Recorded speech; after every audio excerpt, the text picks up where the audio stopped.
A learned professor heads deep into Africa to stay with an isolated tribe, spending many years among them while explaining science, numbers, and how the natural world works. Over time, he becomes close friends with the tribal chief and the chief's wife, and life goes on peacefully. One day, the chief's wife gives birth to a baby with white skin. News spreads quickly, and the whole tribe is stunned. The chief quietly pulls the professor aside and says, "You are the only white man who has ever lived here, and now my wife has given birth to a white child. It does not take much thinking to see what happened." The professor quickly answers, "No, chief, you are wrong. This is a natural event that people in my world call an albino. Look out at that pasture. Every sheep there is white except for one black one. Sometimes nature works that way."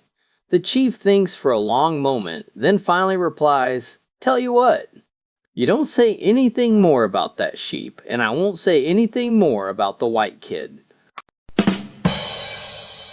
A man starts worrying about whether intimacy on Sunday is sinful, because he cannot decide if it counts as labor or leisure. He goes to a priest and asks for guidance. The priest studies scripture carefully and replies, "My son, after a deep review of the Bible, I am convinced that sex is work and therefore forbidden on Sundays." The man walks away thinking a priest might not be the best judge of such things. He then visits a married minister and asks the same question.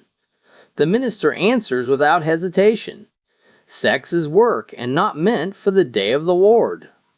Still dissatisfied, the man seeks out a rabbi, a scholar backed by centuries of wisdom. The rabbi considers the question quietly and then responds, "My son, sex is absolutely play."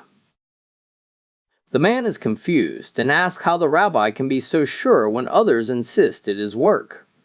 The rabbi smiles gently and says, "If sex were work, my wife would have the maid do it.